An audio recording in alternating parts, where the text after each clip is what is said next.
Bu suallara baxaq. Birinci suala baxaq. Baxın, bizə nə deyir? Deyir A 4, 3 üzəri B. B və üzəri xətt. Ədədi 45-ə bölünür. Baxın, siz bilin ki 45-ə bölünür. 45-ə bölünməsi üçün 45-ə bölünməsi üçün bu ədəd 5-ə və 9-a bölünməlidir. Bunu qeyd elədik. Və deyir ki, AB-nin mümkün qiymətləri cəmini istəyir bizdən. 45-ə bölünməsi üçün 5 və 9-a bölünməlidir.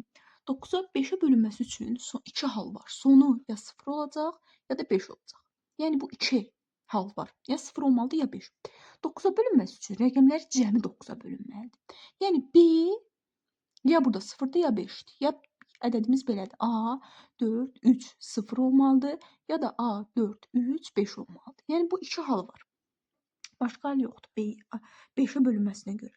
Digər tərəfdən, yəni B-nin cəmi, yəni 5 eləyir. Onsuz da 0-dan 5-in cəmi 5 eləyir. Deməli B 5. İndi gəlin A-ya baxaq. A-nın da 9-a bölünməlidir. Bax A ya 2 ola bilər bu halda. Buna görə yoxlasaq A 2 ola bilər. A bərabərdir 2-yə. Çünki 7 eləyir. 9 olmalıdır ki, bölünsün. Bu da 2 olmalıdır. Başqa hal yoxdur. Çünki bu rəqəmdir və bir ədəddən söhbət gedir. 9-dan başqa qiymət verə bilmərik. Aha. Sonra bir də baxaq bu hala. Burada neçə eləyir? 9, 12 eləyir. 18 olsa bölünər. Deməli A burada da 6-dır. A burada da 6-dır. A-nın 2 halı var. 2, 6, yəni bu deyir 8. Aha. Deməli bizdə də A plus B-nin cəmini istəyirdi. Yəni 8, 5, 13. Yəni burada cavabımız B. Gəlin ikinci suala baxaq. İkinci sualda nə deyir? Burada da yenə gəlin yazağın. İkinci sual. 1, 2, 4, x, y üstü xəttin 75-ə bölünür və nə deyir? X plus y cəmini istəyir. Bu da 75-ə bölünür. 75-ə bölünməsi üçün bu da eyni tip sualdır. 3 ilə 25-ə bölünməlidir. Yadınızda saxlayın. 3-ə bölünməsi üçün rəqəmlər cəmi 3-ə bölünməlidir. 25-ə bölünməsi üçün 4 hal var. 0, 0 olmalıdır. 25 olmalıdır. 50 olmalıdır. 75 olmalıdır. Yəni bu 4 hal varsa bölünəcəkdir 25-ə. Yəni yoxdursa da bölünmür. 3-ə bölünməsi üçün rəqəmlərin cəmi. Deməli x, y-in yerinə bu halları qoya bilərik. Yəni belə olur. 124 0, 0, 124 25, 124 50, 124 75 bu şəkildə. İndi bu 25-ə bölünməsi üçün olan şərtlərdir. Yəni bunların içindən 3-ə bölünəni də hansı 3-ə bölünürsə deməli cavabımız odur. Burada baxırıq ki, rəqəmlər cəmi 7 eləyir. Ona görə bu olmaz.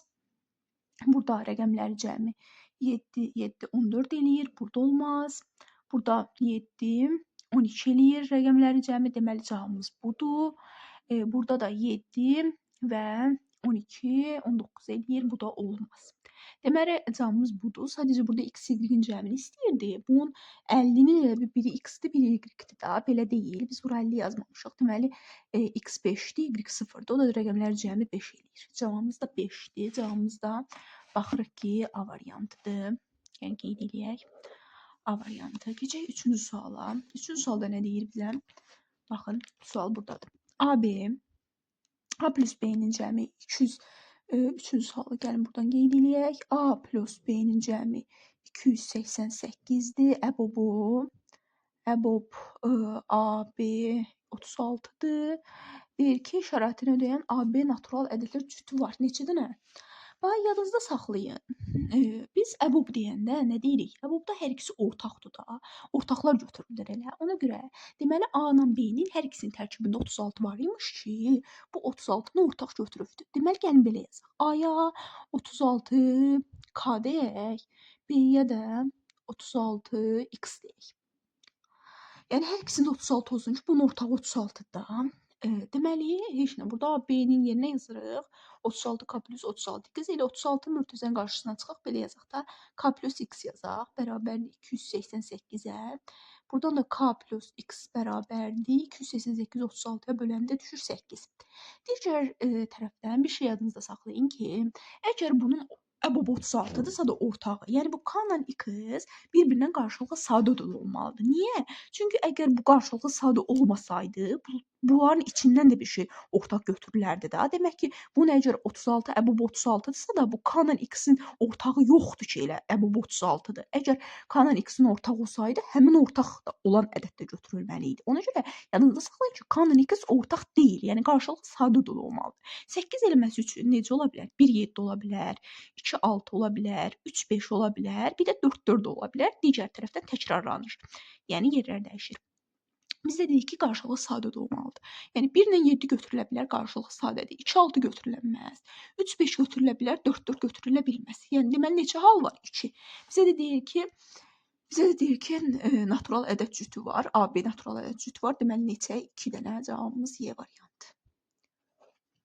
Yəni digərlərini o bir səhifədən yazaq. 4-cü suala baxaq. 4-cü sual asan bir sualdır. Deyir 720 ədədini 7, 8, 9 nisbətində bölün. Baxın, bu şəkildə nisbəti olanda həmişə siz o yəni 7x, 8x, 9x formasında yazmalısınız.